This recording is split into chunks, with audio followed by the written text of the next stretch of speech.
Estás escuchando Chisme de Kotatsu, un programa de japonés chido donde chismeamos Dasai en mano sobre todas esas cosas que no pueden ser sino japonesas. Bienvenidos. ハポネスチード El agradecimiento perpetuo a Dasai, a Sahi Shuso, la compañía madre de Dasai, que, se rifó con sus tres poderosos Dasai de cabecera. El mitiquísimo Dasai 23, el todopoderoso Dasai 39 y el todoterreno Dasai 45. Este chismecito es muy especial porque no solamente pues, se va a hacer lo que sabemos hacer en esta cooperativa del chisme, sino que además vamos a probar los tres, que es algo que ya habíamos hecho en algún momento, es decir, habíamos probado los Dasai, ¿no? 23, 39 y 45 en algún momento, pero habían sido por separado, ¿no? Entonces, digamos que cada chisme iba de acuerdo a los ritmos celebratorios de cada uno de estos dasais. Y ahora, además de echar el chisme, que es básicamente lo que sabemos hacer en esta cooperativa, también vamos a irlos probando, los tres, en una sentada le llamarían. Y pues, güey, eso es un lujo, porque como para refrescar, si usted se le olvidó, güey, qué clase de bebida es esta Dasai, le recuerdo que sake, como comúnmente se le conoce a este tipo de bebidas embriagatorias, en Japón se le llama Nihonshu, que básicamente es como, pues, alcohol japonés, ¿no? O alcohol de Japón, o alcohol en el Japón, o alcohol japonés.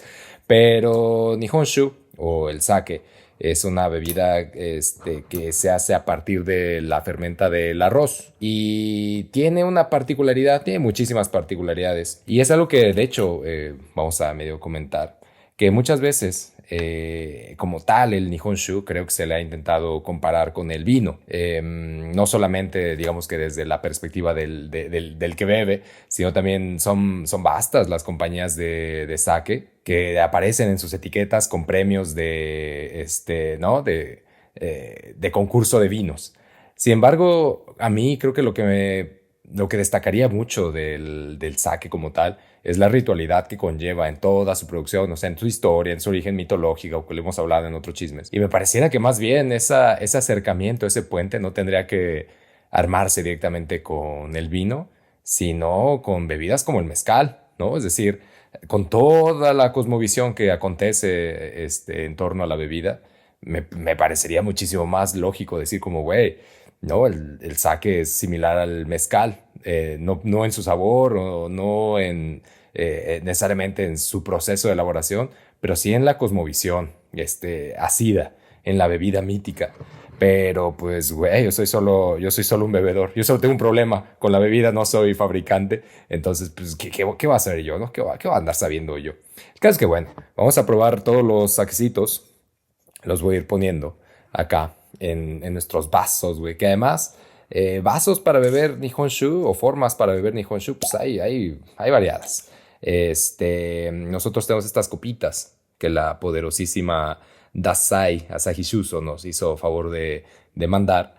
Pero, pues digo, ahí están los ochocos, está el mazo, que es la cajita. Pues, lo puede hacer incluso en un vaso, ¿no? Dice, güey, ya en un vaso, ya dámelo así. Pero lo que tiene esta copita y lo que tiene, lo que es característico, digamos, que de este sake, de este Dasai, es que pertenece a la familia de los Daiginjo, de Yumai Daiginjo. Y eso quiere decir que el pulido del arroz es más del 50%, o al menos el 50%, lo cual significa que tiene una calidad, pues ya, güey, por encima de cualquiera, ¿no? Es decir, una calidad muy específica, es un sake refinado, y entonces como tal, un vaso de este tipo, una copa de este tipo, o una copa de vino incluso, volviendo a esta comparativa, ¿no? O sea, digamos que una que permita meterle ahí la narizota o que permita salir los aromas, es más conveniente porque precisamente va a disfrutar lo largo y ancho de la bebida, ¿no? No solamente sí está sabrosa, güey. No, yo creo que con esta sí caigo. Sino que, güey, va a encontrar todo el dinamismo que hay. No importa que usted no sea un experto bebedor, va a encontrar todo el dinamismo. Entonces se recomienda un vasito así y se recomienda como usted se lo estaré imaginando y yo se lo estaré relatando, que esté bien muerto. Güey. Ahí se ve el sudorcito, güey. Así, güey, está está muerta. Esta botella está muerta.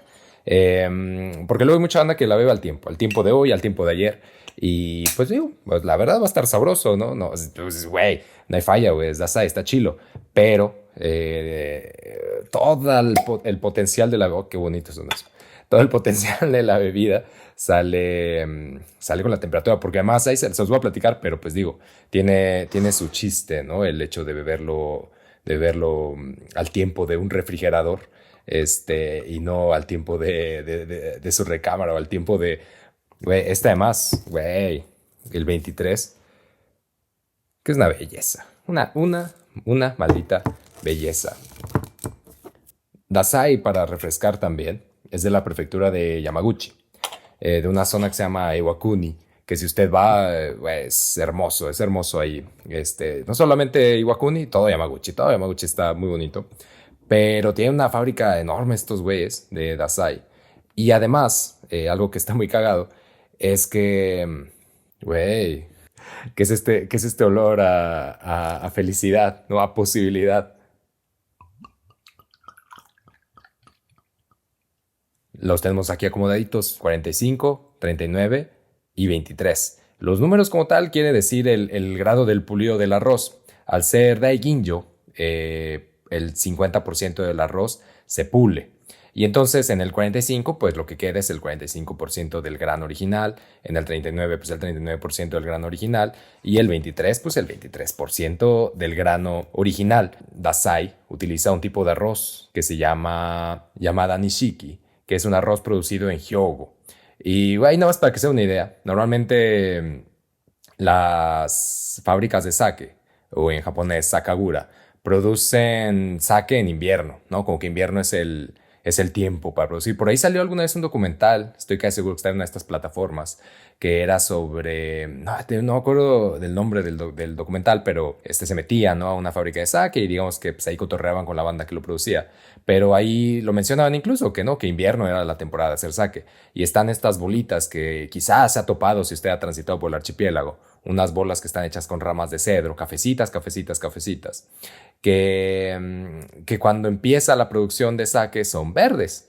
Y entonces de repente, ya cuando estas ramas de cedro de verde se pasan al color café, que es el que usted va a encontrar ahí puesto en los restaurantes y en las sakaguras y en los lugares donde usted puede beber sake, significa que ya el sake está listo, ¿no? Para beberse. Sin embargo, Dasai produce sake todos los días, ¿no? Que, o sea, dice, güey, chido la Golden Week, pero aquí vamos a ponernos a hacer sake, que es lo que hacemos.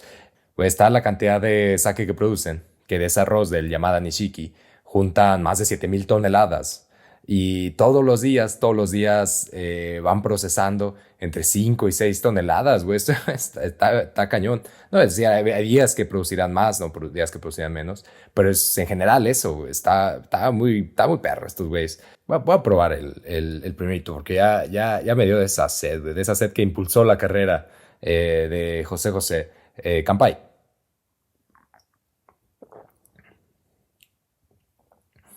Güey, está excelente, güey. Está excelente. El 45 es otro pedo. Además, el 45 lo que tiene es que en el mercado van a haber muchos que están como en esa categoría. Es decir, Dasai 23 o 39, es decir, saques que haya pulido su grano hasta tal porcentaje, son muy pocos. Y en ese sentido, pues Dasai ya lleva la delantera. O sea, dice, güey, chavo, ¿cómo vas a competir, güey, contra el 23 o el 39? Por Dios. Pero el 45 parece un rango todavía de cierta competición. Sin embargo, a diferencia de otros saques, ¿no? Que puede ser que en ese 45 tengan un sabor como muy atropellado o al contrario como muy clarito, ¿no? Esto obviamente con palabras cero técnicas, ¿no? Las que estamos utilizando aquí. Me parece que este 45, güey, tiene el cuerpo perfecto, güey. Es decir, de principio, o sea, al final, ya que te lo pasas, de entrada te queda ese golpecito, ¿no? Que a mí me encanta, güey. Es un poco como cuando, no sé, la banda que escribe o que tiene alguna ritualidad con ciertas bebidas, como particularmente el café, lo podrá tal vez entender en ese aspecto. O bueno, la banda que bebe mezcal, por ejemplo, ¿no? Pero es decir, cuando tú estás en un proceso creativo, que en mi caso es el de escribir, y tienes una bebida de este calado, lo que quieres o lo que yo quiero en este proceso es que precisamente deje un rastro, ¿no? Y, y esa para mí es la sensación por la que yo no puedo escribir con un vaso de agua, quizá un té, un café o algo así, me da la impresión de que algo está aconteciendo. Puede ser que pase lo mismo con este 45, es decir, beberlo o sea, ese dejecito al final, güey, te da toda la sensación de que algo está aconteciendo. Además de que es dulce, pero tiene todavía un cierto eh, dejo como de neutralidad, ¿no? Es decir, no está tan dulce. No es lo dulce que son, por ejemplo, los otros dos.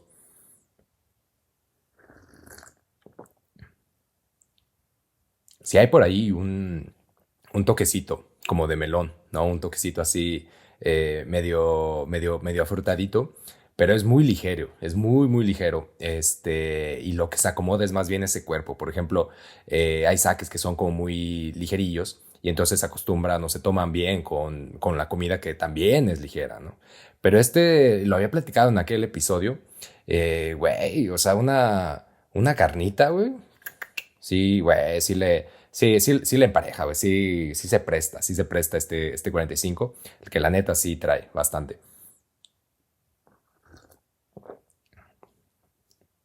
Güey, está maravilloso. Además, que eso es algo que pasa. Este Dasai en general no es barato, güey, no es barato. El 45, sin embargo, todavía está en ese rango de precios que sí, güey, que sí dicen, no han pagado, pero no han pagado, pero ya me dio sed, ¿no? Y sed de la buena, güey, de esa que impulsa carreras. Entonces el 45 es excelente para eso. No, es dulce, pero no todavía tan dulce como los otros dos. Tiene muchísimo cuerpo, tiene cerejo al final, ¿no? Es decir, primero llega unas notitas dulces, que para mí es esta cosita, esta ondita como, sí, como melón, ¿no? Por ahí, tal vez. Es todavía medio pastosón, digamos que el saque como tal. Y muchísimo cuerpo, muchísimo cuerpo. Entonces, güey, la neta, una alta recomendación. Si están echando saque, güey, se recomienda acá, güey, que el vaso que me regaló la poderosísima y mítica Mariana, eché un traguito de agua para resetear el cassette. Güey, Dasai 39.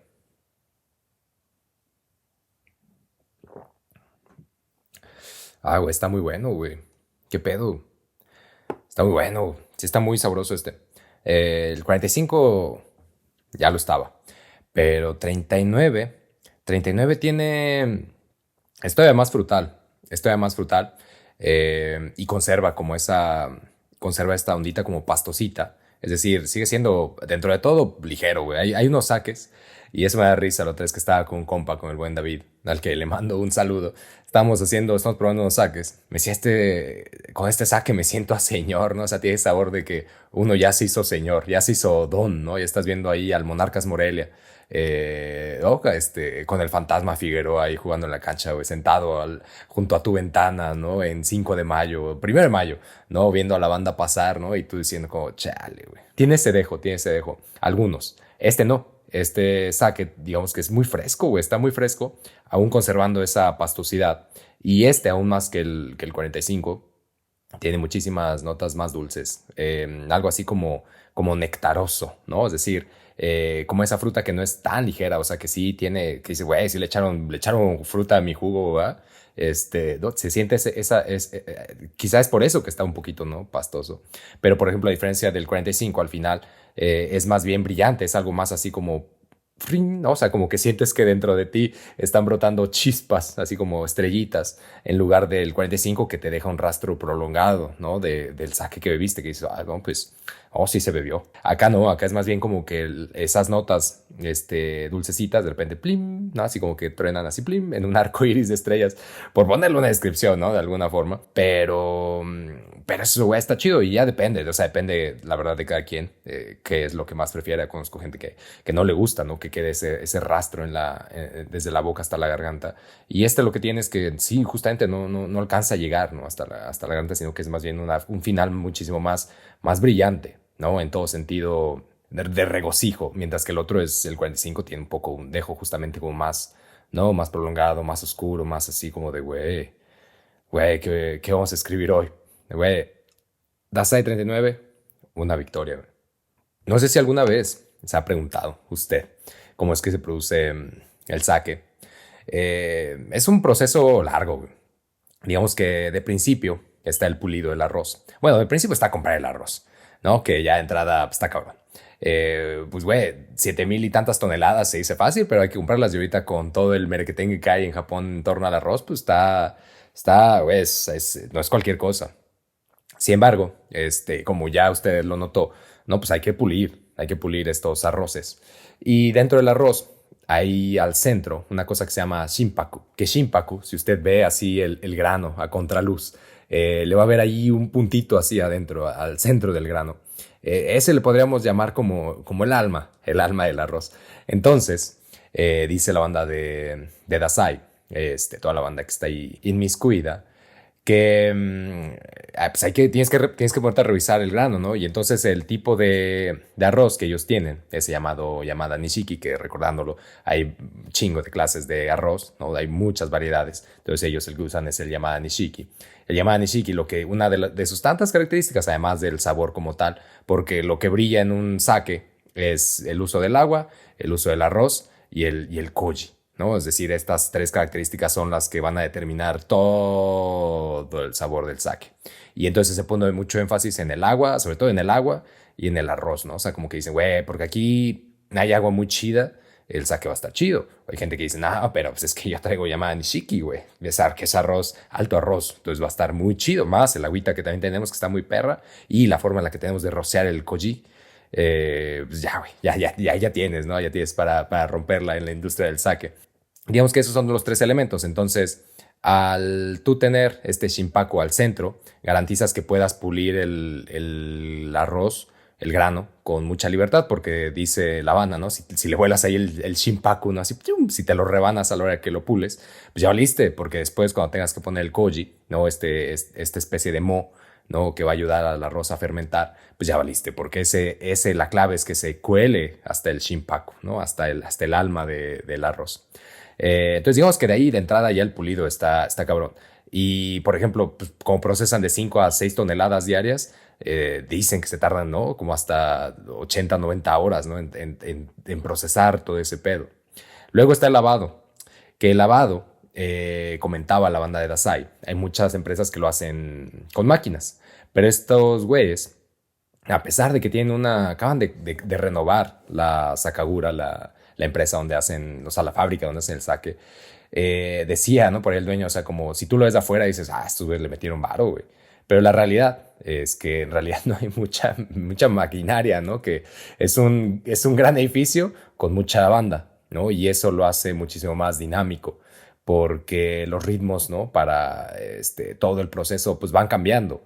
Y si todo fuera máquinas, pues sería, claro, ¿no? Un costo muy establecido y habría sido una gran inversión. Pero pues como son personas, ¿no? Y cada persona tiene, digamos que asignadas ciertas tareas y todas estas tareas, a pesar de que se hace, ¿no? Los 365 días saque, pues llevan diferentes ritmos. En realidad el proceso de hacer, ¿no? El proceso de hacer esta nueva fábrica y demás, pues ha sido muchísimo más dinámico, ¿no? Que caro o que costoso o así, ha sido muchísimo más dinámico. Entonces digamos que una de las cosas que se enorgullece mucho Dasai es el lavado a mano, ¿no? Que en muchos lugares lo hacen con máquinas. Estos güeyes dicen, no, pues a mano, porque nosotros tenemos que incrementar cada X tiempo un porcentaje específico de agua. Pero esto solo va a ir de acuerdo a las condiciones que vaya tomando el arroz, ¿no? De acuerdo a muchos factores. Entonces, si uno lo hace con la máquina, nunca vas a acertar al 100%, ¿no? Va a haber algún grado de error. Y cuando lo hacemos así, tenemos muchísima más posibilidad de acertar, ¿no? Porque estamos todo el rato ahí viéndolo, y es más bien el sentido humano el que interviene, más en el análisis de datos, ¿no? Del que las mismas personas están tomando para proporcionar, ¿no? Un lavado más o menos específico en torno a ciertas características. Entonces, digamos que eso es algo que es como de muy, muy acá, ¿no? Lo mismo, güey, se lavan las 5 o 6 toneladas diarias y desde la mañana hasta la noche, güey, 5 o 6 personas, ahí están, ¿no? Es decir, una tonelada por choya, lo cual pues, está cabrón. Luego le agregan el koji, que el koji es un mo que permite que el arroz pueda empezar a fermentar. Entonces, después de hacer el lavado, el arroz lo cuecen, que le ponen unas, ¿no? como unas lonitas arriba, unas telas arriba para dejar que el vapor salga y más bien que o sea, sí se cuece, pero no se asfixia, ¿no? Digamos que el vapor no termina por asfixiar el arroz. Cuando ponen el kojin, está muy loco porque eso lo he visto y es más bien como una suerte de procesión ritual más que ponérselo. Hay lugares, he visto en otros documentales y demás, que se lo agregan, ¿no? Así como muy por encimita, así como chaca, chaca, chaca, ¿no? O sea, se lo van poniendo así, taca, taca, taca. Pero estos güeyes lo que hacen es que van caminando, o sea, lo acomodan el arroz ya cocido en planchas y van caminando coordinadamente en varias filas y se lo van poniendo desde arriba, ¿no? Pero todos al mismo ritmo, pum, pum, lo cual está muy caro porque es como cuando se siembra arroz, ¿no? Cuando se siembra arroz o cuando se sembraba arroz, no con maquinarias, sino que eran las personas quienes iban pasando en el tambo, coordinándose, ¿no? Poniendo las pequeñas germinaciones del arroz y digamos que acomodándolos ahí en la tierra, iban a un cierto ritmo, ¿no? Iban en fila, ¿no? Y lo iban midiendo con una vara de madera, es decir, con una vara de madera atravesando toda la plantación de arroz, iban todos poniendo el mismo ritmo y en el mismo espacio, dejando el mismo espacio entre germen y germen de arroz, la distancia propicia para que pudiera crecer, ¿no? Entonces era un acto coordinado que muchas veces se iba coordinando mediante canción o mediante algún ritmo. De hecho, había gente que, por ejemplo, iba tocando un tambor, ¿no? Y entonces en esa forma, que normalmente las mujeres, todas las hyakusho, podríamos llamarles así, se acomodaban a lo largo del campo y entonces iban, ¿no? En el mismo ritmo, bajo la misma música, bajo la misma tonada, poniendo los gérmenes del arroz para empezar, ¿no? la temporada de siembra. Y pareciera incluso similar, ¿no? Un ritual similar, el de poner el kojin sobre el arroz, ahí en Dasai, porque van caminando con el mismo ritmo y se escucha así conforme van haciendo los pasos y conforme van agitando el frasquito con el kojin, se ve, güey, estos güeyes están tocando música, ¿no? ¿Sabes, güey? Estos güeyes están jugando, estos güeyes están haciendo un ritual, están invocando algo. ¿Qué está pasando? Está muy chido, está muy, muy chido. Y además lo que dicen, ¿no? Lo ideal es que caigan 2 o 3 esporas en cada grano de arroz y que esas esporas puedan atravesar hasta el shimpak, hasta el alma del arroz. Luego, ya una vez que, ¿no? Pasa este proceso, que el proceso dura más o menos 3 días, o sea, lo dejan ahí 3 días reposando, a ver qué tal, a ver si sí, a ver si no. Pasados esos 3 días, ¿no? Se mezcla el sake, se ponen unas barricas enormes con agua y ahí es donde empieza este proceso de fermentación. Y eso va a variar porque hay procesos, ¿no? Que quizá pueden llevar 30 días, 50 días, todo dependerá de qué tipo de sake estás produciendo. Pero algo que está muy, muy locochón y que es constante, creo, en muchas fábricas y que en Dasai tiene, digamos que una técnica contrapelo, es que tiene a este mandamás que se llama el Toji, el mandamás Toji, o Toji el mandamás, era la persona que está encargada de ir de tambo en tambo. Los tambos son unos señores tambos, grandes, grandes, grandes, ahí muy, muy, muy corpulentos. Y van de tambo en tambo, ¿no? Midiendo, lo van moviendo y van analizando a partir de su percepción, de su experiencia, de su conocimiento, cuál es la mejor decisión, ¿no? En torno a la mezcla que están haciendo. Es decir, esos 30 días son suficientes, hay que bajar la temperatura, hay que subirla, qué hay que hacer, ¿no? Cómo hay que mover, etc. Ese Toji, digamos que es quien dirige, el cual va a ser el camino del sake. Es quien dirige básicamente todas las características importantes a la hora de la fermentación y lo que va a definir en gran medida la orientación del sabor y del aroma. Sin embargo, en Dasai, en lugar de tener una persona, lo que decidieron fue utilizar información, es decir, ya intervienen muchas personas en todo el proceso previo. Por lo tanto, en este proceso, en lugar de depender de una persona que de alguna manera tome sus decisiones o tome decisiones en torno a su experiencia, en torno a su conocimiento, en torno a su gusto y a lo que ha decidido, no opacando, pero digamos que poniendo ese momento por encima de todos los preparativos, es decir, todos los preparativos están puestos a atender, ¿no? El saque de tal forma que el Toji pueda decidir qué hacer, qué no hacer, y sin ese proceso previo, entonces el Toji lo tendría complicado. Acá lo que se hace es perfeccionar cada proceso previo para que entonces sin ningún Toji, a partir de toda la información que están monitoreando desde el momento uno hasta que ya está listo, hasta que creen que ya está listo, tomar las mejores decisiones en cuestión de cada tambo, es decir, ni este tambo con este tambo no es el mismo, ¿no? Así se toma, ¿no? Es decir, y cada uno tiene su propia, ¿cómo llamarlo? Sus propias características, ¿no? Y esa es, digamos que la importancia de tomar datos de cada uno y de monitorearlos en cada momento, es decir, no hay un instante en el que no haya alguien ahí checando, y ya no es digamos que un maestro saquero, ¿no? Que es como le llaman, sino que es mucha banda ahí metida, que a partir del análisis de datos que han hecho y a partir de un proceso que ellos piensan es perfecto, previo a esa mezcla, toman decisiones para llevar el saque no al gusto de una persona, sino a lo que ellos consideran sería la perfección, ¿no? de un saque, en cuestión de eso, de notas, en cuestión de sabor, en cuestión de olor, de aroma, etcétera, etcétera, ¿no?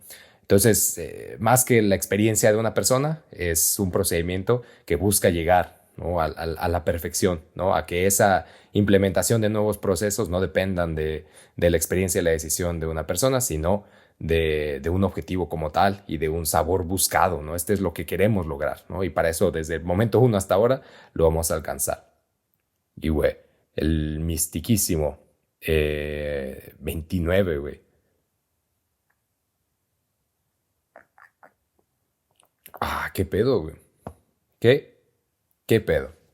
Está bueno, güey. Está bueno. El 29 es más caro, güey. El 29 si no es del saque que dices, no me han pagado, güey, déjame llevar un 29. El 29 es el que dices, güey, ya pagaron, voy por mi 29. Eso sí, o sea, lo he visto en varios comentarios, ¿no? Que dicen como de, güey, si es tu primer saque o si no le sabes, pues no te gastes en el 29, ¿no? Yo creo que sí, güey. O sea, si tienen chance, o sea, si nunca han probado saque y quieren probar un saque, pues prueben el 29. O sea, está chido, güey. O sea, cualquiera de los tres. Lo que tiene el 29 es que precisamente en ese proceso de búsqueda de perfección, digamos que Dasai ha encontrado en su 29 la culminación de ese proceso, es decir, ya llegados ahí, es lo que quieren buscar, ¿no? En cada 29, cuando el grano del arroz queda pulido y queda reducido a ese tamaño, a ese 29%, buscan que ese shimpaku, esa alma del arroz, quede perfectamente en el centro, ¿no? Y que eso a partir de ahí pueda llegar hasta ese sabor. Y tú lo pruebas y dices, pues claro, güey, sí. O sea, si no conocieras todo el proceso de Dasai, si no conociéramos todo el proceso de Dasai, simplemente, creo que yo simplemente hubiera pensado, güey, está bueno, está sabroso este saque, ¿no? Pero cuando sabes, o sea, todo el proceso que hay, si tienen chance de ir a la fábrica, ahí en Iwakuni, en la prefectura de Yamaguchi, vayan, güey, vale muchísimo, muchísimo, muchísimo el traslado, porque requiere su tiempo para llegar ahí, pero vale muchísimo el traslado, porque hace sentido todo esto, güey, hace sentido eso, o sea, todo eso que te dicen ahí como, güey, esto, está aquí, por esto y por esto va a tener una nota a lichi, ¿no? Va a tener una cierta esencia a melón, ¿no? Aquí vas a notar un aroma que vas a decir como, según esto es durazno, pero no, porque cuando todas esas notas pasaron, o sea, mientras ibas revisando y pensando esto es aquello, el sabor ya se habrá desvanecido, ¿no? De tu boca. Y eso es lo que tiene tal vez de diferente con los otros dos. El 23 como tal, me parece un paseo prolongado, güey. Probablemente a forma de recuerdo, porque yo creo que una de las características más importantes de cualquier saque, o sea, de tomar saque en general, es el tiempo, el lugar, las personas, la comida con la que te lo tomas, ¿no? Es decir, son las memorias que se hacen a la bebida, que están nacidas en la bebida. Yo creo que este 23 es una forma de decir, güey, aquí está la primavera, ya llegó. Ya llegó. Ya para mí el primer día de la primavera es un gran día. Ya no me gusta cuando uno sigue avanzando, ¿no? Hasta el verano, la temporada de lluvias, de tifones, etcétera. El calor, nah. Pero el primer día de verano, güey, es una maravilla. Güey, todo huele a flores, güey, al menos acá en el cerro, en la montaña, que es similar a lo que pasa en la prefectura de Yamaguchi, ahí en Iwakuni, donde está la fábrica. El primer día de la primavera, o cuando ese comienzo de la primavera, cuando aparentemente no sales a la calle y ya no hace frío, sino que una ligera brisa con olor a flores, es esto, güey. Es este saque, güey. Es este saque, el del porvenir. Este saque, el Dasai 23, es el sabor del porvenir. Ah, qué sabroso, güey. Qué sabroso. Y güey, el embotellado, que el embotellado es, dice la banda que sabe en Dasai, pues es el proceso más cercano a la persona. Y ese lo hacen, a diferencia de muchas, dicen ellos, ¿no? A diferencia de mucha banda, lo que ellos han implementado es tratar de proteger el saque ya de toda interferencia de otros factores. Es decir, güey, ya le chingamos, güey, para que el sabor esté perro, güey, no la calabacén, güey, al final cuando embotellemos. Y entonces para retirar el saque de los tampos que tiene ahí, normalmente hacen en muchos lugares un proceso de como de prensado, no sé, como que lo prensan la bebida para separar el sedimento. Sin embargo, en Dasai hacen una especie de centrifugado, tuc, tuc, tuc, tuc, tuc, tuc, tuc, tuc, y eso, digamos que hace ¿no? Que la separación sea lo más puro posible, porque a la hora de prensar, muchas veces ahí hay cambios, no solamente en la temperatura, sino también que puede dejar algún rastro, alguna bacteria y demás. Y cuando se embotella, se juega con las temperaturas, ¿no? Es decir, se baja la temperatura lo más posible para embotellar, se pasteurizan dentro de la botella y se vuelve a bajar la temperatura, ¿no? Entonces, digamos que todo el proceso de Dasai, si tienen chance, repito, de ir a la fábrica de sake, güey, es un regocijo, güey, porque es eso, güey.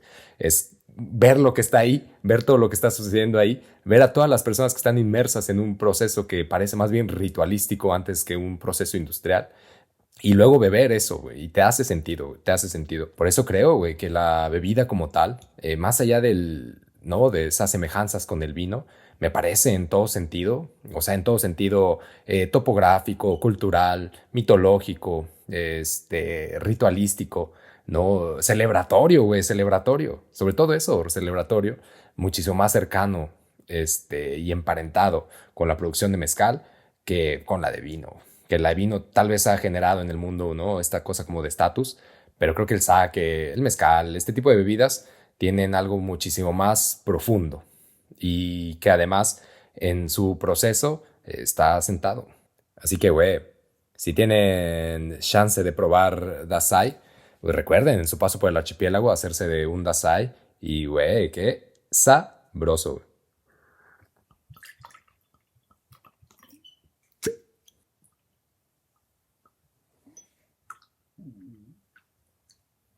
Que, güey, por cierto, no sé si lo notó, pero hay aquí detrás de mí una estufa, güey, porque de repente se soltó el chiflón.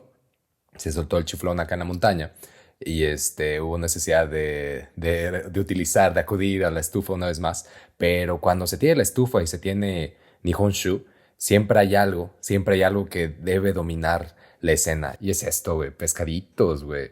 Son como, digamos que es el equivalente a unos charales, güey, pero uno agarra sus pescaditos secos, güey, y los asa ahí en la estufa, güey, y están, güey, con Nihonshu, es otro pedo, güey.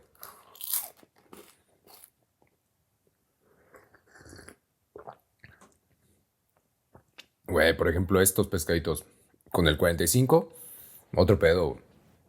Muchísimo más que el 23 y el 39. 45 con ese tipo de pescaditos así dorados, secos. Uf, uf, uf, uf, güey.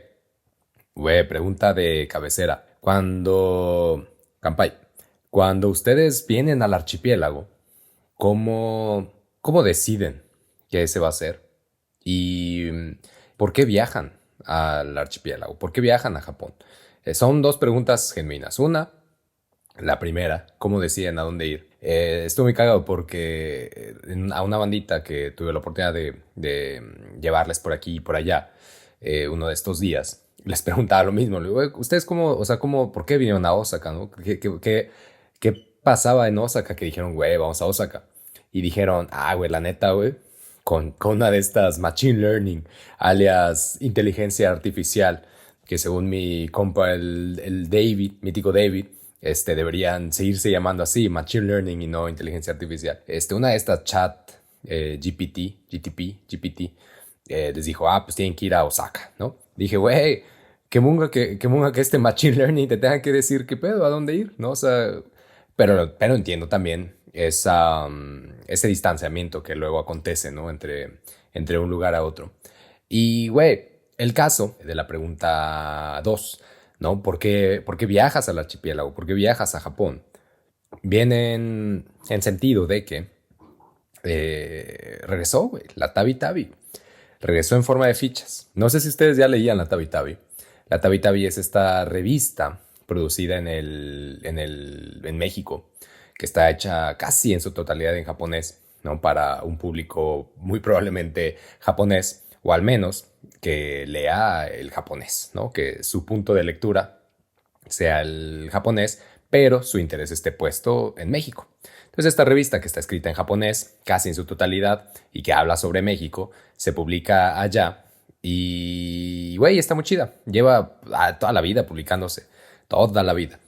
No sé cuándo empieza la vida, no sé en qué año empieza la vida, pero yo lo recuerdo de toda la vida. Es como esa revista de cabecera para toda la banda que teníamos desde tiempos inmemoriales, como el nacimiento de la nación, algún interés por Japón, porque esa revista está normalmente en casi todos los lugares relacionados al archipiélago, restaurantes, bibliotecas, la Japan Foundation, la Fundación Japón, la Embajada, es decir, todos estos lugares que guardan una relación muy cercana con Japón, tienen la Tabi Tabi ahí, y es una revista gratuita, y que entonces yo recuerdo, ¿no? O sea, es como, güey, voy a hacerle en japonés, güey, pero me voy a llevar esto porque aquí hay algo, hay un asidero de eso llamado Japón, y me lo quiero llevar, ¿no?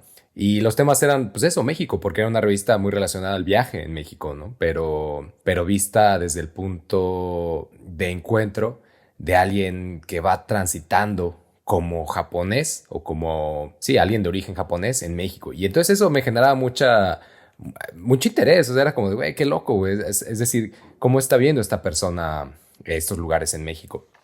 Y ya tiene como 4 años, 3 años, creo, que yo empecé a colaborar con la Tabi Tabi. Y hasta entonces no había textos en español. Había algo de publicidad por ahí, pero no había textos en español. Y empezamos a publicar el artículo de Japón es Chido. Es decir, Japón es Chido como un artículo, ¿no? Como un espacio, como una columna. Y Japón es Chido tiene ya, güey, como pues más de 50 apariciones ahí. Y el año pasado se terminó la participación en la Tabi Tabi porque se iba a terminar la Tabi Tabi. Es decir, si ustedes eran nacidos lectores de la Tabi Tabi, se habrán dado cuenta que en un momento no estaba. Ya fue como de, ¿qué?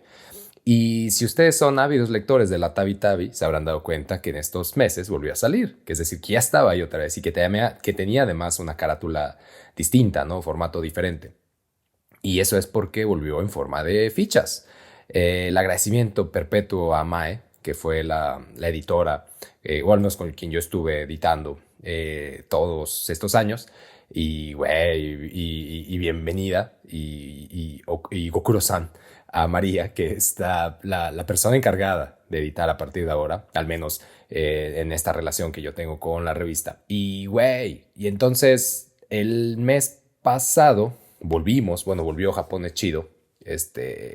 Creo que la nueva Tabi Tabi esta va a ser su tercera entrega de la nueva.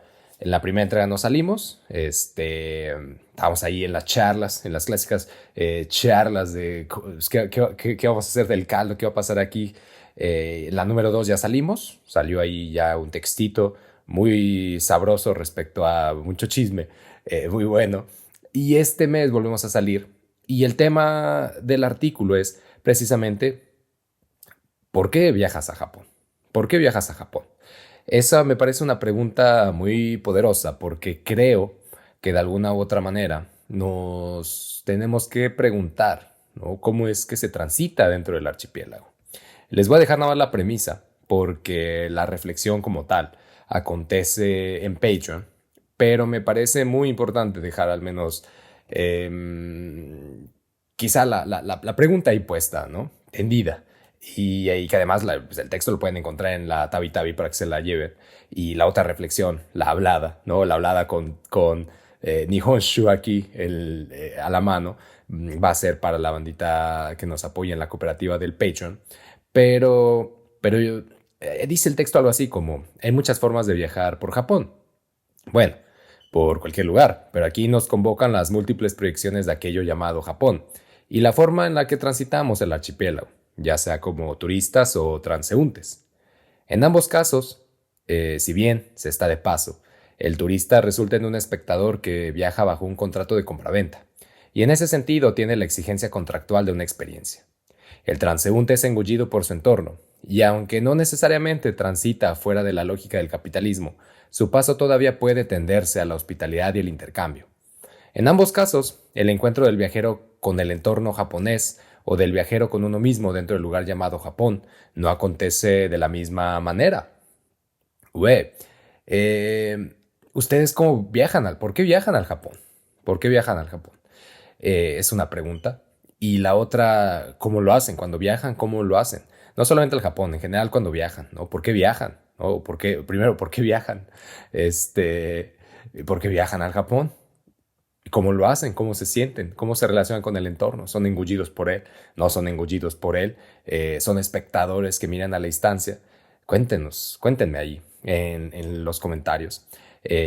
Cuéntenos también cuál Dasai es el que a usted le gustaría beber, el 45, el 39 o el 23. Y si usted va a venir al archipiélago, no olvide contactar a Japones Shilo porque nosotros podemos ejercer el chisme a lo largo del archipiélago con usted o generar un desbordamiento de información para que usted no necesite ni de un guía, ni de nada más que el desbordamiento de la información y de todo lo que tenemos para usted, para que pueda viajar por aquí y por allá sin que nadie le tenga que guiar. Pero si a usted le gusta echar el chisme con alguien mientras transita por el archipiélago, pues también nosotros nos podemos encargar de guiarles por aquí y por allá.